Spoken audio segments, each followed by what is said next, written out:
The phone rang, and when I picked it up, I heard my grandson Mike's voice. "Hey, Pappy, you've got company. Should I send her over?" "Sure, Mike. Did she mention what she needed?" "Nope, just asked for you."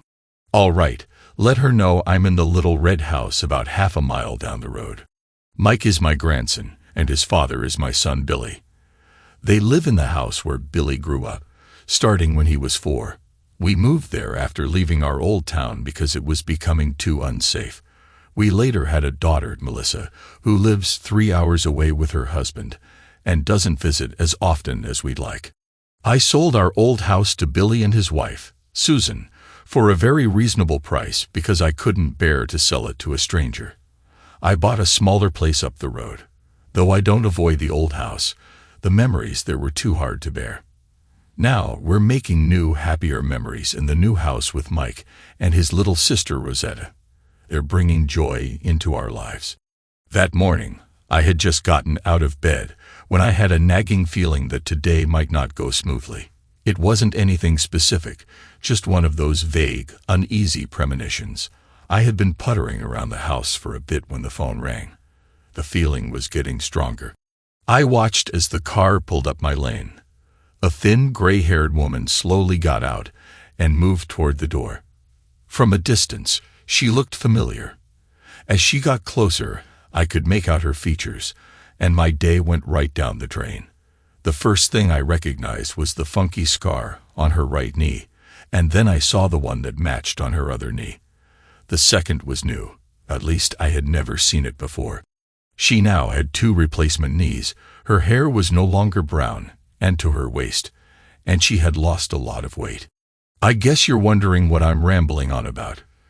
We need to go back 6 years to begin the story. We had been married for 24 years, and they were pretty good ones too. We lived for the children as well as ourselves. We didn't have a lot of money in the bank, but we were rich with experiences. Hardly a week went by that we didn't go to one place or another.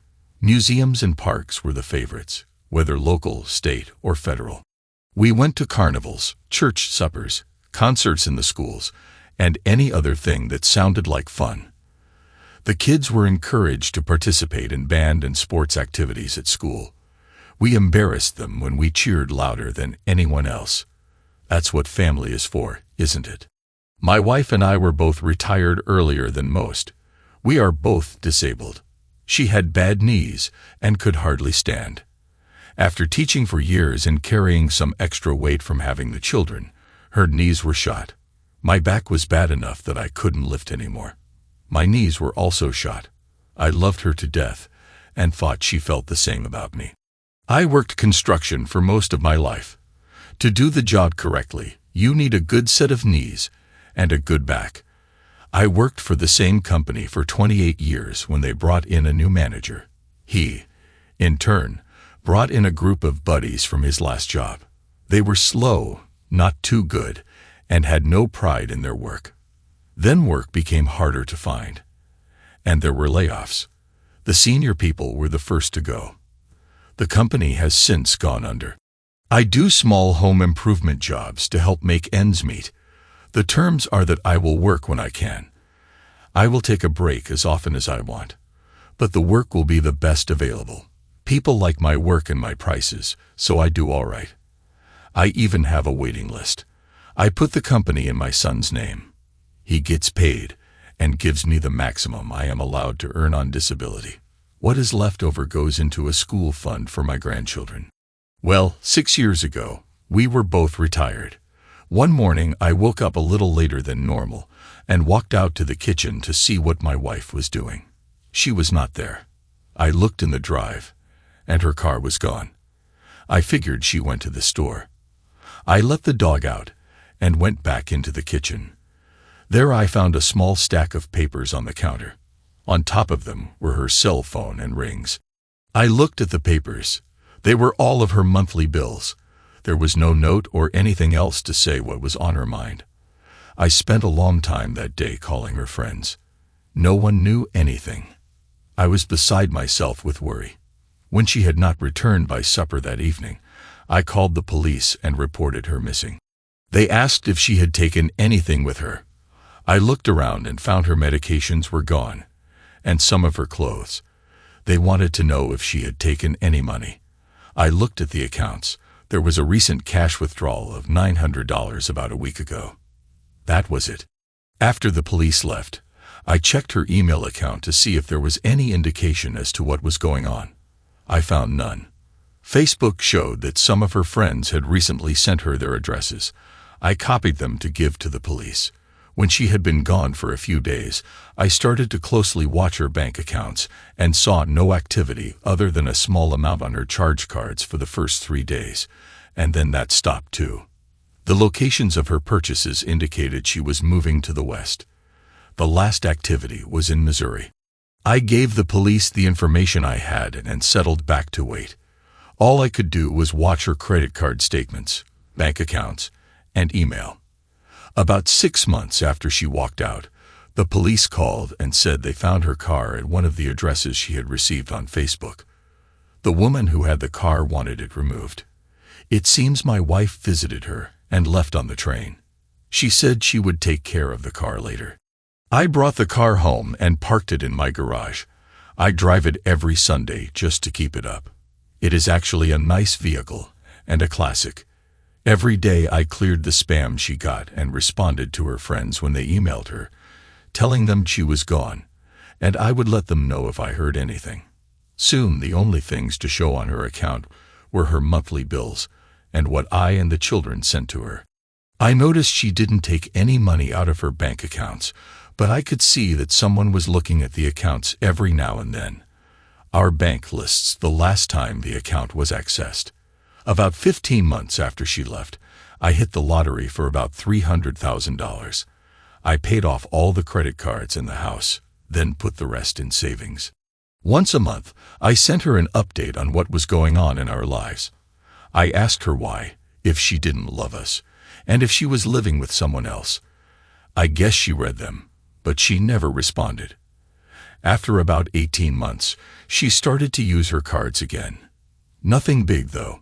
I could tell by the activity on her bank and charge accounts that she was somewhere near Dallas, Texas, but I chose not to look into it further. After all, she left me and chose to stay away without communicating. She needs to contact me now. I had tried. Every so often, she would charge something and then pay the bill from her bank accounts. All the activity was within 60 miles of downtown Dallas. She now had a nice amount of savings in her accounts. She was getting $1,300 each month from disability and hardly spending $500 in 6 months.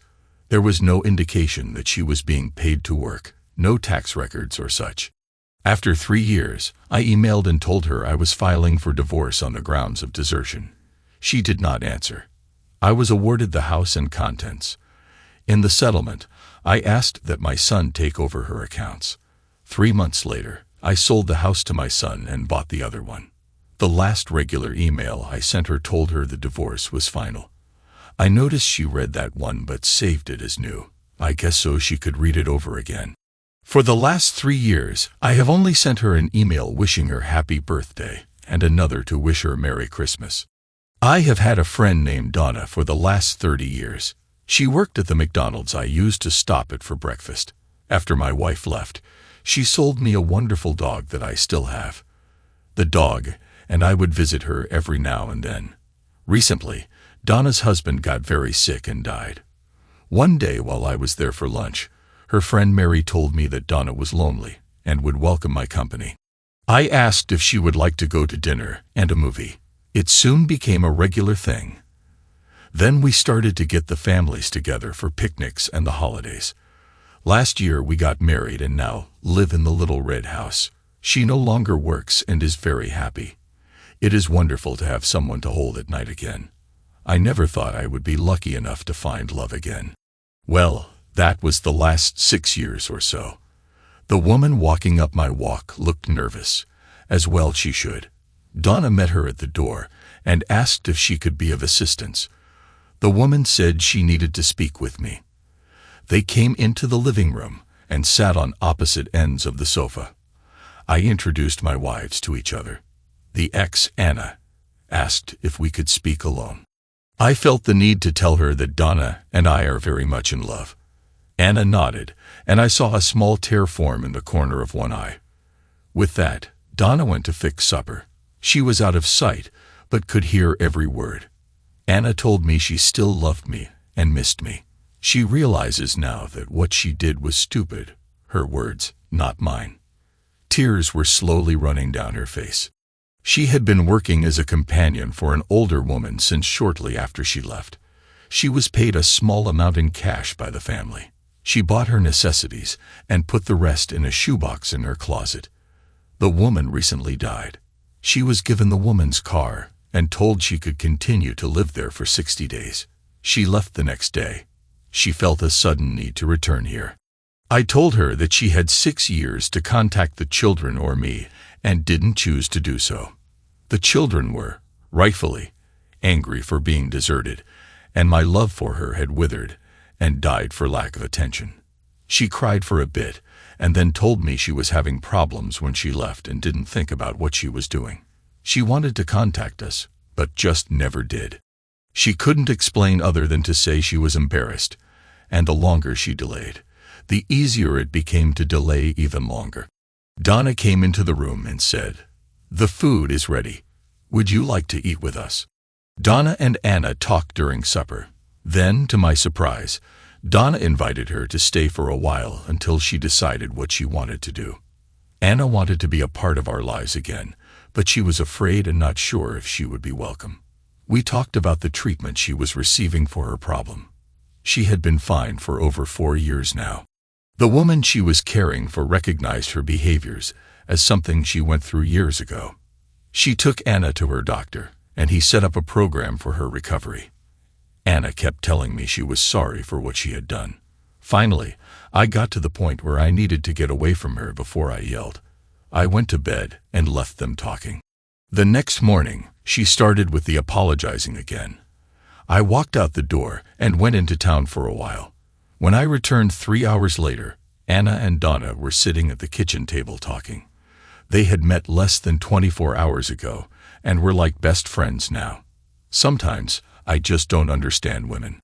As we ate lunch, Donna told me, "Anna understands why you left earlier and won't apologize to you anymore. Also, Billy and his family will be coming over for supper tonight." "Do they know that Anna is here?" "Not yet. Anna will be in her room when they get here. I will explain what they need to know. And then when everyone is ready, she can come out."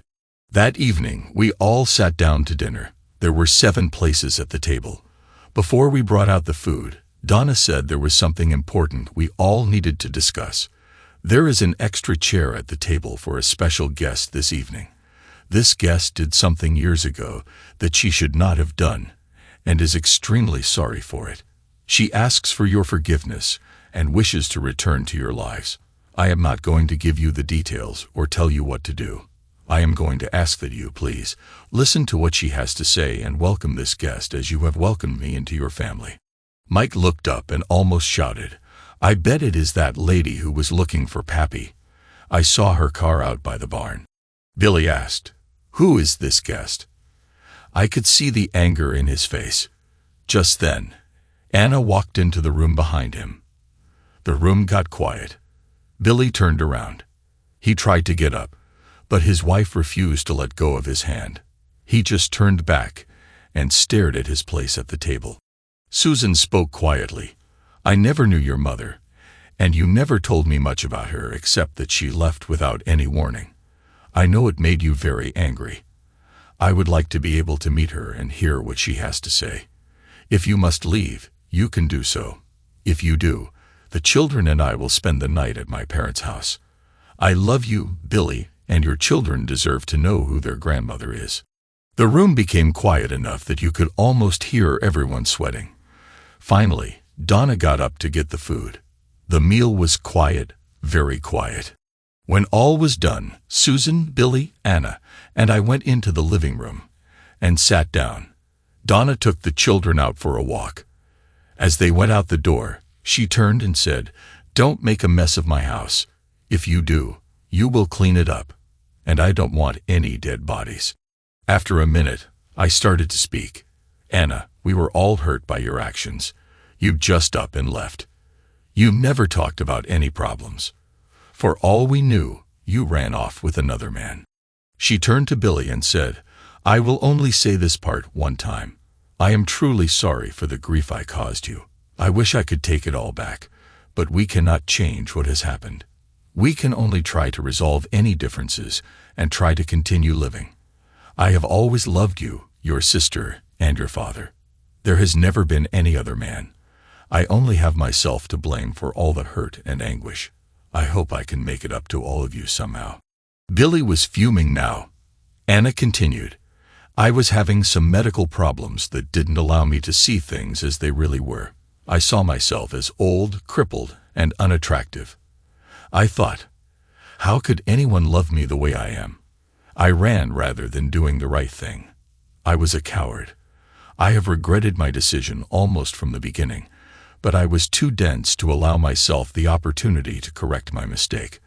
I loved the times all of you wrote to me. I cried as I read each letter, especially when you got angry and told me you didn't love me anymore. In fact, I have printed and saved every letter. I still love all of you and pray that you will allow me to be at least a small part of your lives again. I pray that we can be family again, but I will not push it if you choose not to. I know that Dad and Donna love each other very much, and I will never do anything to cause them any problems. I guess that the loss of his love will be my punishment until the day I die. I had never spoken to anyone about exactly how I was affected by her leaving. Donna had a good idea about my thoughts. I remained quiet and allowed them to continue. Billy was not gentle with the response. He told how he was not able to trust any woman until Susan came along and slowly drew him out of the rage he felt. He blamed any and all of his woes on her leaving like she did. Many of them were not really Anna's fault, but it was easier to blame her than himself. He had not spoken to me about how angry he was. I was astounded by the depth of his feelings. After he finished his ranting and raving, Anna looked up at him and said, I deserve all of that, don't I? She then walked over and hugged him lightly. Rather than allow the anger and hurt feelings to explode further, I suggested that we take a break and meet tomorrow evening to talk further after we've had a chance to mull over the words we had heard and spoken. We broke up. Billy and Susan went home, and Anna went to her room. Before Donna came home, I called Melissa. She was out at a meeting. I told her husband to let her know that Anna had returned. We talked for a bit about it. He asked how I felt about it. I told him I was still not sure. Donna came back into the house about 30 minutes later. She asked how it went. All I told her was, it was really rough. We went out to the swing to watch the moon rise.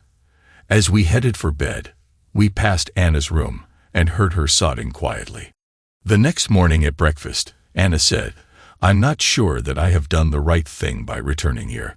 Donna looked her straight in the face and told her, well, the worst is over. If you leave now, you will never be able to return, no matter how badly you want. The family is in an uproar because of you. You owe the family the opportunity to come to grips with this issue. I repeat, if you run again, you will just make it even worse. If you do that to my family, I will never forgive you. Wow, I thought. Donna, can we pack a picnic lunch? I would like it if all of us go to the park and talk about this further. We need to be in a neutral place. I have had time to think about things for a bit and have made a few decisions I feel might be worthwhile. Donna headed to the kitchen to make sandwiches and pack the lunch. Anna asked if she could please assist. Donna thought it would be a good idea. As they worked, they talked. Donna bounced a few ideas around to see if they might work. When we were ready to go, I brought out the car Anna left in 6 years ago. She cried when she saw it. At the park, we sat overlooking the lake and talked about our feelings, wants, and needs. We took turns talking in different pairs and as a trio. While we were talking as a pair, Donna said that she thought we might be able to allow Anna to move a mobile home onto the back of our property so that she could be near. That way, she wouldn't be under the same roof as us. It would show we supported her returning. Before we had started talking, We resolved that we would not make any formal plans today. We would just bounce around ideas and think on them for a while. On the way back, Anna asked if she could cook dinner this evening. Donna agreed as long as she could help. When we got back, Anna asked Donna to reach way down between her seat and the driveshaft hump, all the way down to the floor. When she did, she pulled out an envelope that was yellowed with age. It was addressed to me. I wrote that the first night after I left. "I'm sorry that you didn't find it on your own," she said. "Please sit down and read it together." Then she went to her room. Donna read the letter aloud. "Dearest Patrick, I pray that you are in good health and have found this letter as early as possible. I love you more than words can say. How you can love an old, unattractive person like me, I will never understand. I had to leave so the family would not be burdened anymore with all of my health issues. This is nothing that was caused by anyone in the family, and I have not run off with another person. I thought this over for a long time, and I regret that this is the only way I can find to solve the problem. I will miss you all terribly. Please remember me when I was young, healthy, and not as unattractive as I am now, and know that I only do this because I love you so much. I do not know where I will end up. If you find me and bring me back, I will just need to leave again. I love you all with my entire heart and wish there was another way. Give the children extra hugs and kisses for me. Your loving wife, Anna." Donna said, "I can see the spots where she cried as she wrote this." Then she folded the letter, put it back in the envelope, and handed it to me. We sat silently for a long time. There were fresh tear stains on the outside of the envelope. I don't know what Donna was thinking. I was thinking that she and I might never have gotten together if I had found the letter sooner. As much as I loved her, it hurt to think about that. I was still lost in thought when she got up and went to get Anna so they could start dinner. I fell asleep and woke as Rosetta climbed into my lap to give me a big hug and kiss. I looked to my right and saw Billy holding the letter. He had picked it up from the floor. I told him he could read it if he wanted to. Rosetta asked, "Pappy, is that lady really my grandma? Do I really have 3 grandmas?" "She is your daddy's mother." "Yes, you have 3 grandmothers." "Pappy, can I love her just like the others?" "If you choose to, you can love her as much as you want." "Thanks, Pappy." After she climbed back down, I looked over at Billy. There were tears streaming down his face. He had just finished reading the letter. His face was bright red with anger. I said, "Billy, let's go for a walk down to the barn." Donna looked out and nodded her head to agree. We went out the front door and walked the long way to the barn. We just walked slowly. He wouldn't look up from the ground and spent a lot of energy kicking the rocks in the path. After we turned to go behind the barn, he let out a long sigh. "How can she be so foolish?" he yelled. "That is the worst reason to walk out like she did that I've ever heard of. Actually, what she did is not that uncommon for a person who is diagnosed as manic depressive. The mind gets very confused and tricks the victim into believing all kinds of things. Some people get violent or hide. Others, sadly, think leaving or disappearing will solve the problem. When the victim gets the correct treatment, they can function in a normal manner. Why? Why didn't she return when she was better? My best guess is she was scared and confused. She had done the one thing a loving mother would never do. She abandoned her children.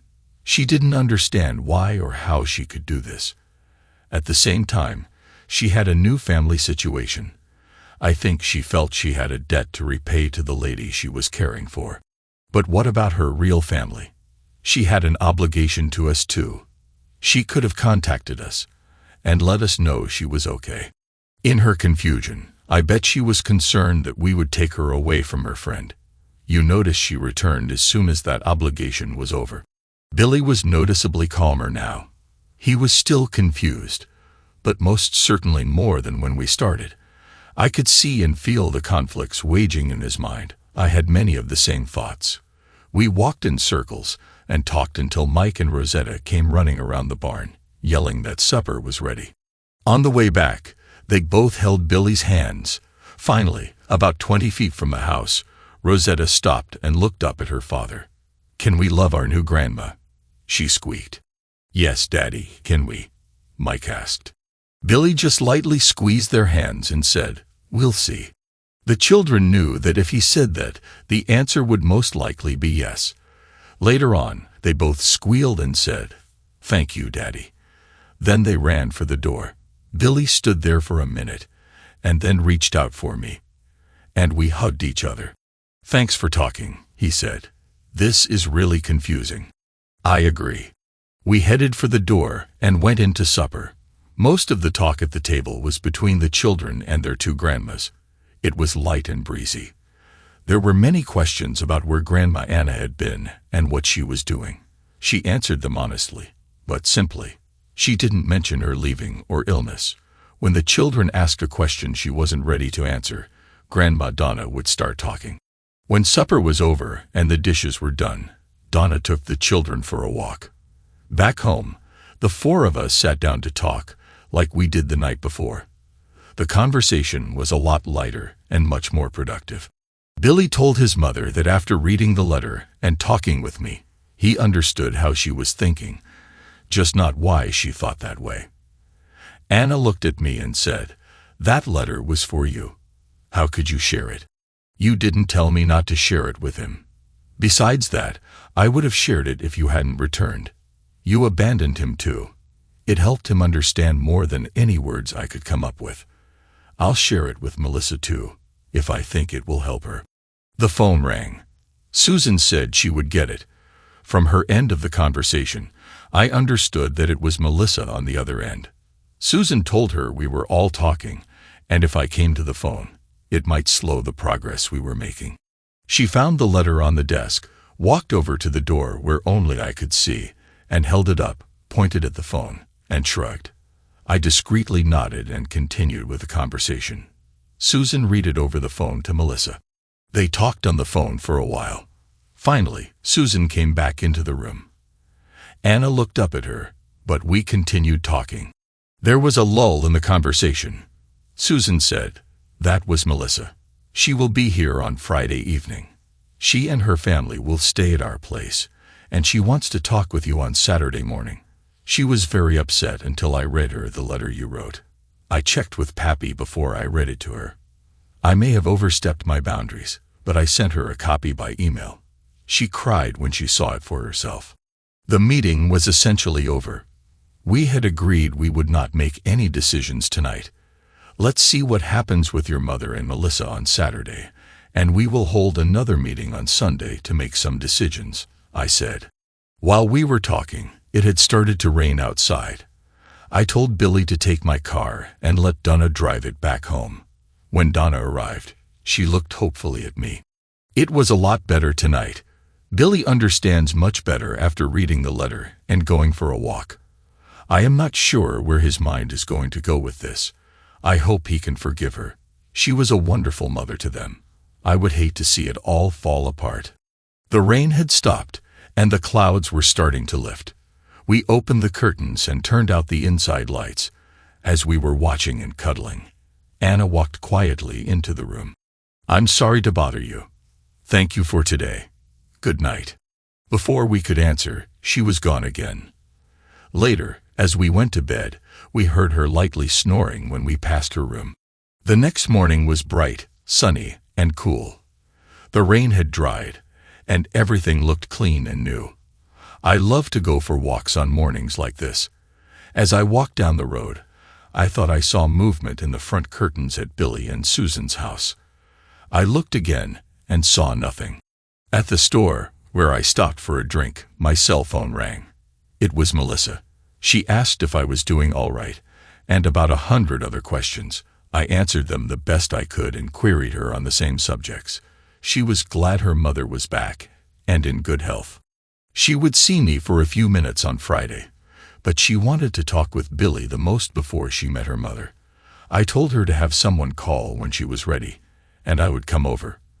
We said our goodbyes as I neared the little red house. I went in to breakfast. Since Anna had returned, I had not gone to do any work.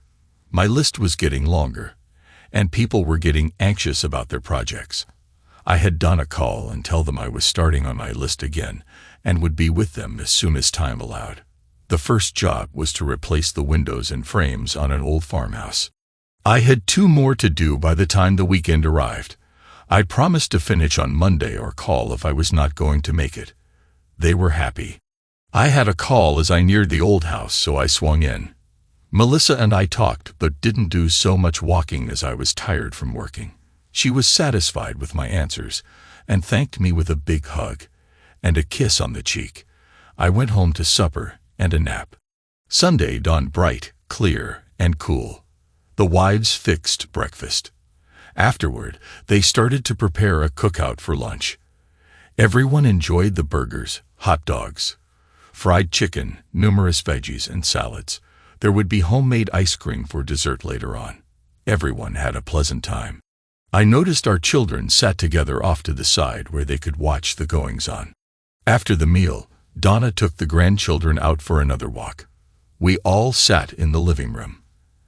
Anna started out apologizing to Melissa for her sudden disappearance. It was pretty much the same as the other times.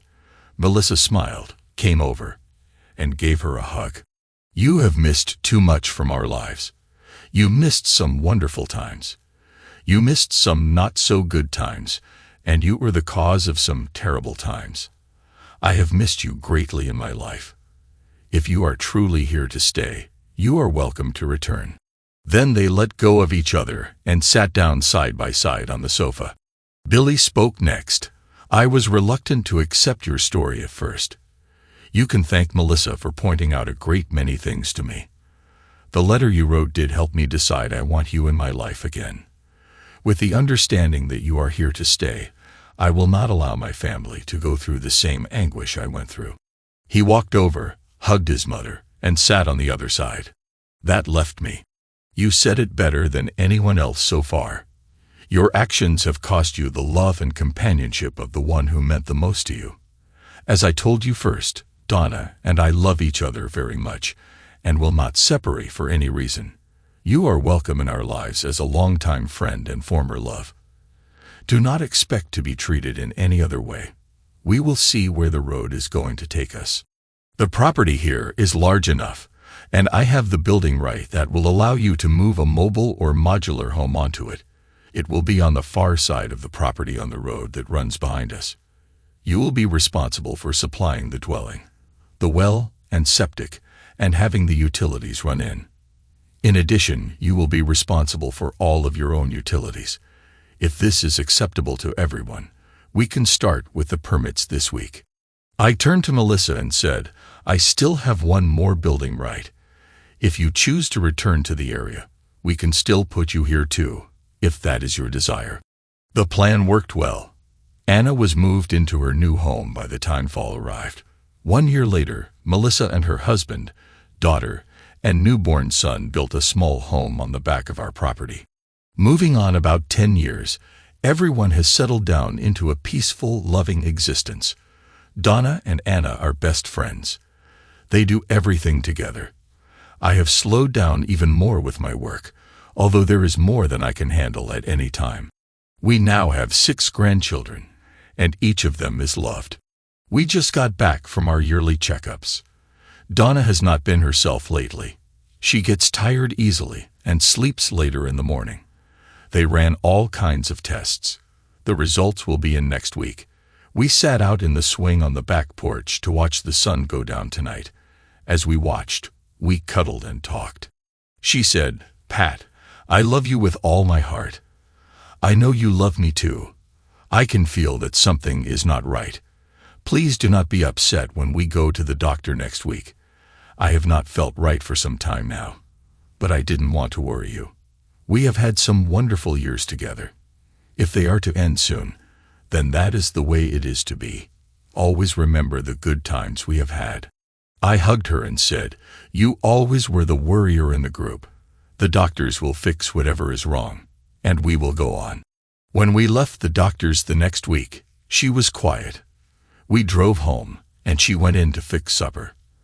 After supper, we sat out on the swing again. "So what did the doctor say today? You have been really quiet all evening." She crawled into my lap and sighed. As we sat there, she began. "Years ago, before we were married, I had a cancer scare. The doctors operated and removed it. I have been cancer-free for the last 25 years. It has returned. We will go and see what can be done for you. This time, it is spreading throughout my body already. They said there is no way to stop it now. I might have as little as 6 months to live." Through my tears, I asked, "How do you want to handle this?" "We need to tell everyone about it.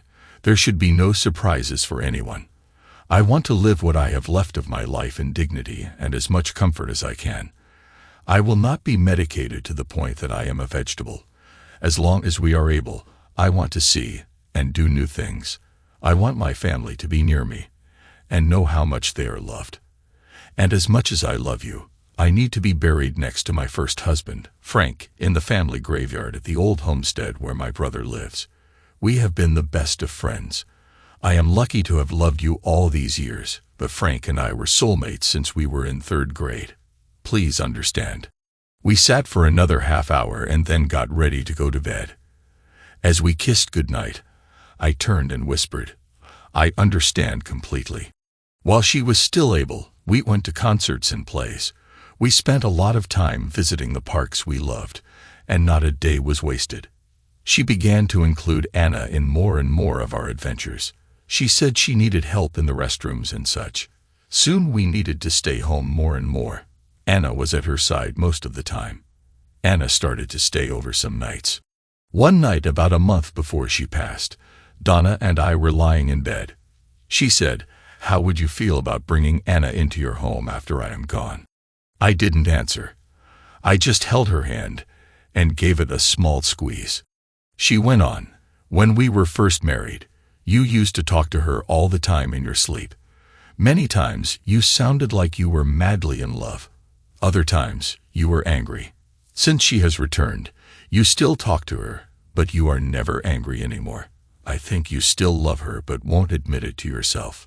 I rolled over, kissed her long and deep, and told her she was talking nonsense. "I want you to be happy when I am gone. If happiness is being with your first love, then please do it. I have spoken to her about this, and you both have my blessing.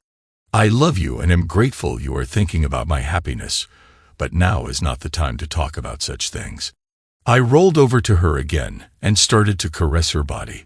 She sighed, and exhaustion overtook her as she drifted off to sleep. The last week, she still refused to take any strong pain medications. I could read how badly she hurt. She still insisted on doing as much as she could for herself. Finally, her body gave out in the middle of the night. We were lying there asleep when I heard her sigh, and she reached for my hand, smiled, whispered goodbye, and was gone. I called for Anna. She came quickly. Anna started to make all the calls to notify the family and the authorities. The night before the funeral, we had the most horrendous thunderstorm I have ever seen. The lights went out in the funeral home. A few minutes later, they came back on. The children joked that Donna was playing a trick on us. The morning of the funeral was still dark and rainy. While the pastor was finishing up the service, the sun came out. The sun shone down through the stained glass over the altar directly onto the casket. It was beautiful. There was a potluck dinner at the church after it was all over. Her children all stood behind me. As the oldest thanked me for making his mother so happy for the last years of her life, he said, "Mom was lost until you came into her life and saved her. When Dad died, she had no life for the longest time." I told them they were all my family, and it would always be that way. After it was all over and I was at home alone, I started to consider the requests Donna had made of me. To always remember and love her was easy. To care for her family was easy too. But could I be happy if I married Anna again? I have no idea. Life without Donna was not easy.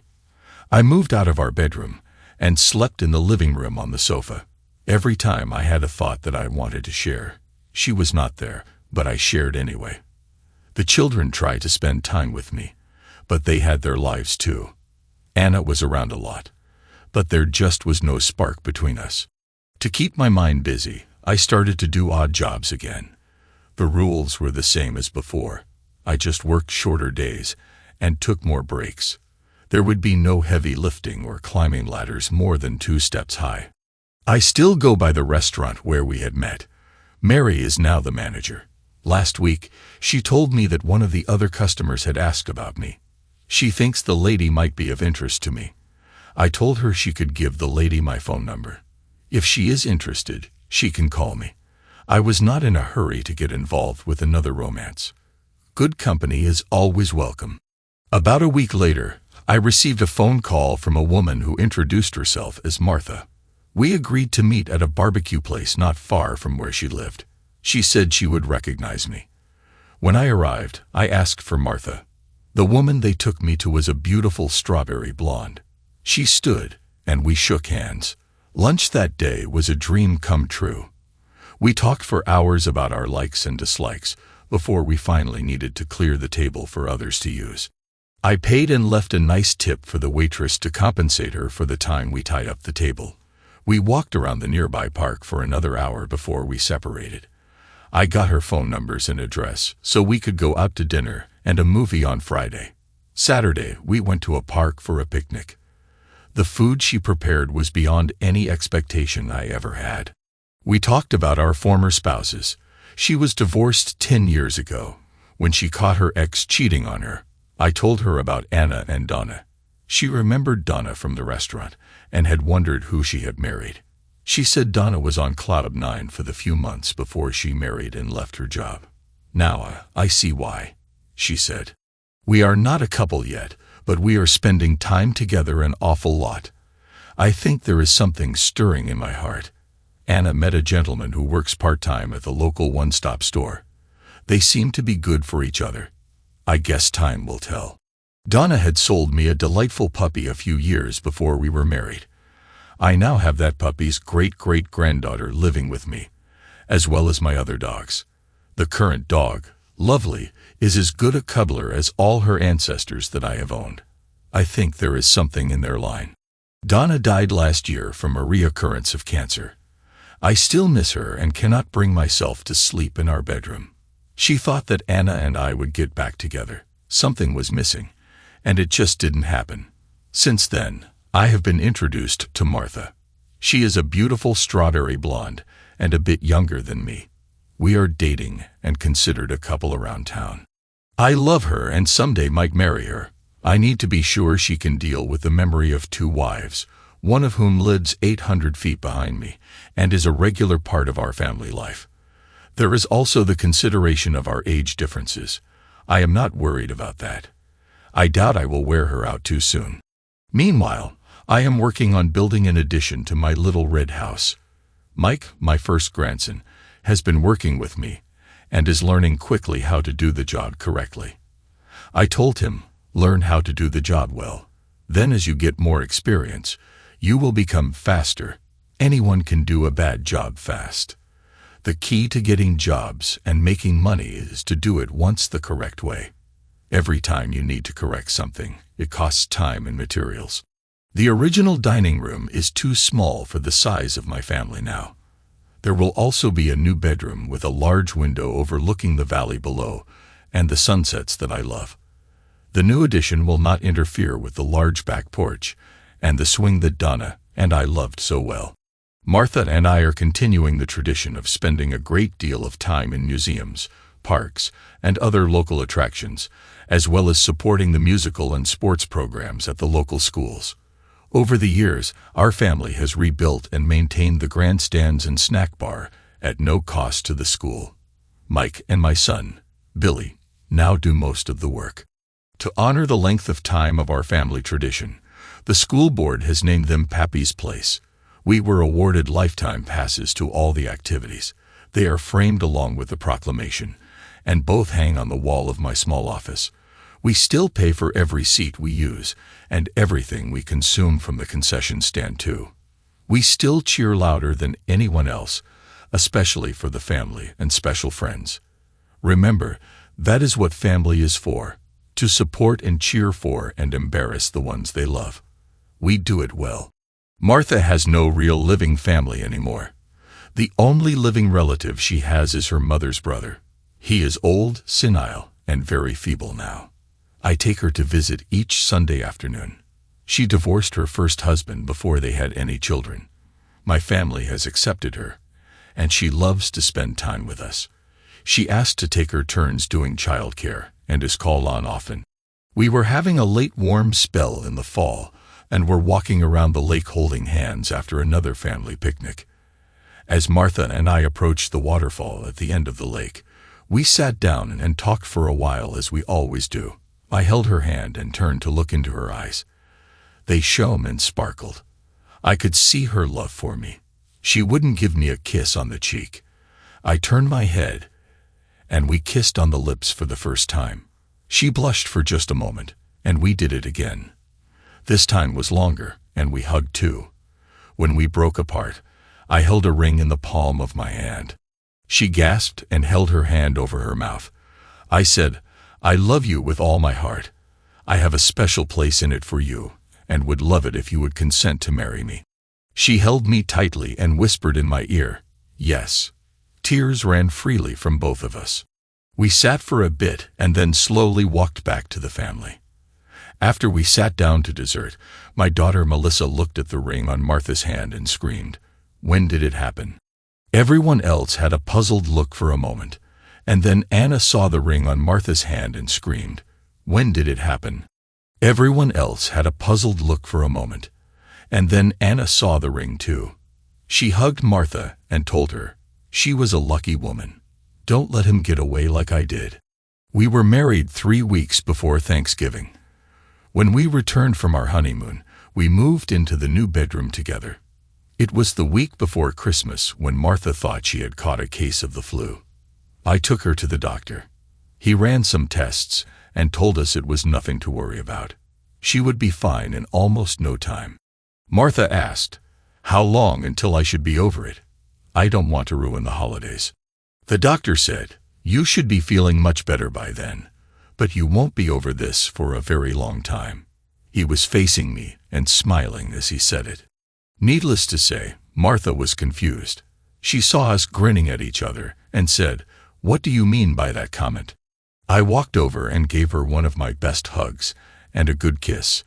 "We are going to be parents," I whispered to her. She fainted. It was a good thing I had hold of her at that time. The doctor and I sat her in a chair. She came out of her faint quickly. She looked puzzled. "How did it happen?" I replied, "The usual way. She hit me." Well, at least I didn't say any style. She hit me again. The doctor told her, "Since you are over 40, this is considered a high-risk pregnancy. I want to see you every other week.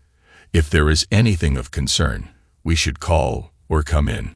We decided to wait until she showed to say anything to the family. Christmas and the rest of the holidays were wonderful. Our secret stayed safe until the end of June. We were at the park for another picnic when Melissa did the hand over her mouth number again and whispered to Martha. Martha smiled. Melissa screamed, "Why does she always do that?" The family came running. We all sat down at a table and the questions began. No one could hear anything for the noise. It sounded like rush hour in Manhattan. Someone didn't like the noise and started to kick vigorously. As it all died down, I finally spoke. "Martha is due to give birth to our son around the beginning of August." Then there was more noise and more kicking. "Everything is progressing well. We have seen the doctor every other week since she felt ill just before Christmas. We will be going to the doctor once a week, starting in the next month. We have not decided on a name yet." The next month and a half were busy, and there was always someone dropping by to make sure we were doing well and helping out as needed. One evening, we were relaxing in bed. I was caressing her body. She leaned over to kiss me. After she moved away, her water broke. I called the doctor, and we headed out for the hospital. As I drove, she called Billy to let him know. He was to call everyone else. When she was off the phone, she smiled and said, "Now maybe you will stop talking to Anna about when she was pregnant." I just looked at her, completely lost. She said, For the last 6 weeks, you have been talking to Anna in your sleep about when she was pregnant. Sometimes you talk to Donna too. We were at a red light. I said, I'm sorry. I didn't know. Martha giggled and said, I think it is cute. They were both very lucky to have you for the times they did. I am even luckier. When I divorced my first husband, I thought I would never be a mother. Now, my fondest wish is coming true. Horns honked behind us. We drove on to the hospital. After 12 hours of labor, Joseph Patrick was born. He was 7 pounds exactly and had the reddest hair I ever saw. The first thing Martha did was count the fingers and toes, at least 4 times. When we were in the recovery room, she nursed him for the first time. He knew what he wanted and dug right in. He had a healthy appetite. We came home on the second day. The doctors wanted to hold them both for an extra day, since Martha was older than the normal mother, and it was her first. The family all welcomed us home and then left to allow us time to settle in. Enough food to feed an army of nursing mothers was left behind. Each day, one or another of the children and their families came over to help around the house if needed. Anna was there almost every day to cook and help while I was out working, not that I was gone long at any time. Martha and Anna are becoming best friends now. Mike graduated from high school in June. He was third in the class of 240. They were from all over the county. The family is proud of his accomplishments. After Sunday's supper, he and I went for a walk around the property. I asked what his plans were. His answer left me speechless. I want to work with you, to continue the tradition of your company. Good work at an honest price. I was going to ask you today. I told him about the money we had saved to send him to college and how he could make so much more money with his degree. Mike told me he would go to school in the evenings. He had already signed up for the first classes. But I love doing the work you've shown me to do. I feel completely at ease doing it and love to see the finished results. People trust you to do a good job, and I want to continue the tradition. The classes I want to take will allow me to manage the company. I just need the practical skills to do the job correctly. Right now, there is no one in the area that does what you do, as well as you do. Those customers who cannot hire you need to bring in someone from out of town to work on their places, or they hire some of the local guys who just do not care. Their work looks okay when they are done, but it is not done to your standards and never holds up. They also charge more than you. I had to agree. A good part of our business was fixing the other's errors. When we returned to the house, I called everyone together and announced there is now a new company in town. We will be calling it Pappy and Mike Construction. As of Monday morning, Mike will work with me and learn how to build houses correctly. Everyone was ecstatic that the company would not die off when I got too tired to work anymore. Mike and I started to take on more and more jobs. Word got around that he was almost as good as me. Even with his help, there was more work than we could handle. Later, when I was sure he was doing well on his own, we hired other workers for him to train. I believe one of the ways to train someone is to have them teach someone else. To teach, they need to think of why they do everything, not just do it. I still continued to work, but mostly just to be sure the job was done correctly. We now have 5 guys working with us, making it a total of 6 workers and an old fart hanging around. The company still can't keep up with the requests for work. About 2 years later, Martha was feeling ill again. When we went to see the doctor, he ran the tests again. This time, when he came back in to give us the results, he was shaking his head and smiling. Martha turned bright red and said, "Oh no, not again." He looked at me and said, "How do you do it at your age?" "Just lucky, I guess." "How far along are we?" "About 3 months, I'm thinking." "You know the drill. We will see you every other week until the last month unless I see something that needs to be monitored more closely." This child was born slightly premature. She was 5.5 pounds. We named her Sally Marie, after Martha's grandmother. The child is a real fighter.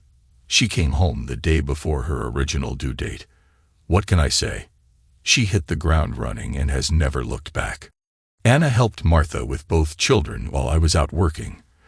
When I came home, Joey was always the first to greet me at the door. Then lovely Martha and Sally, followed by Anna. Anna always held back, but she was always there. Fast forward another 15 years. Pappy and Mike construction is going great. We now employ 32 people. Mike hires only the best candidates and trains them personally. He now has specialists in plumbing, electric, rough, and finished carpentry, and some who just do small jobs like replacing doors, windows, and doing siding. We also have a subsidiary company that only does painting, wallpapering, and that sort of thing. Anyone who does not do the best work is let go, and a replacement is found. The employees are paid top wages and have the best benefits available. We have only had to let 2 people leave. The family, the employees and their families, all get together at the park for a potluck picnic 3 times each summer. We play softball, volleyball, and many other games. One of the favorites is the Hillbilly Horseshoe Contest. The horseshoes are toilet seats. We save all the old ones from our remodels. Winning teams are responsible for the next picnic. The Christmas party is always the best around. The company covers the cost. Everyone gets a gift chosen especially for them. The employees all get their bonus checks at the end of the evening. Joey graduated this year. He was the valedictorian. There must have been 400 graduates. He is the newest employee of Pappy and Mike. He has worked with us since he was old enough to keep clear of trouble. I believe he was 16 when he was allowed to drive his first nail. That does not include the times he helped me with projects of the house or worked with his brother Billy on the grandstand of the school. Yep, we still do that too. He mostly did go for work around the sites until he turned 18. The next Monday, he was a part of the crew. Sally is a junior next year. She is top in her class too. She always helps me work on things around the house. She especially likes to help with electrical stuff. She wants to be the first female on the crew. If she has her way, it will happen. She took her turns as the gopher too. Martha and I spend a lot of time in the swing watching the sunsets over the valley. The bedroom Donna and I shared is now a guest room. I rarely go into it. It remains much the way we shared it. Joey and Sally always had the 2 smaller bedrooms. Anna still lives in the house behind us. She and Martha are best friends. When the family goes to events at the school, we make sure we take her. Out of the entire family, she cheers the loudest. I am retired completely now. Every now and then, I show up at the sites with Martha on my arm and boxes of donuts or pizza for the crew. We do not stay long. Last year, Mike had to deal with his first customer complaint. We went out to look at it together. It was not really a big deal, but the customer was right. The next day, Mike called a meeting of the crew that worked on that job. He told them the schedule was tight. They would need to fix it on Saturday. They would be paid overtime for their efforts. Late Friday evening, the customer called Mike to say he was satisfied. It turns out the entire company showed up to fix the issue and also did a lot of other projects around the house for our customer. He said the response was a little more than he expected. The crew dug his garden, planted and mulched a large flower bed for his wife, washed all the windows, and painted all the trim on his house. The only thing he had complained about was a dimple on one wall in a new addition. Each of the men shook his hand and apologized for the error when they were done. The costs were contributed by the crew. The next day, when the entire crew showed up for work, they were told to call their families and tell them to come to the park that afternoon for a picnic. No potluck, all company paid. Most of the wives brought dessert just because. Just after New Year's, Anna had a stroke. It was not really bad, but she could not stay by herself until the doctors cleared her. Martha insisted that Anna move into the guest room. Anna insisted she should not do that. Martha won the little squabble. I think Anna wanted her to. Anna is doing much better, but she walks with a slight limp. Before she moved in, Mike sent a crew to build ramps on the little red house, so there was no problem getting her in. They also put grab bars in many places and a new, larger, handicap-equipped shower in her bathroom. The crew worked almost 14 hours, but they swore they only worked for 8. The entire company and their families came around and supplied a picnic dinner the day she returned home. Anna, Martha, and I were talking the other evening. We are very pleased with how our families turned out, including Donna's brood. They are always included at each family activity. In fact, Mike has hired 5 of her grandsons. 2 of them are crew leaders, and the others will most likely get there too when they get the seniority. Martha is now 65. Anna and I are in our 80s and know that we are lucky to have had the lives we did.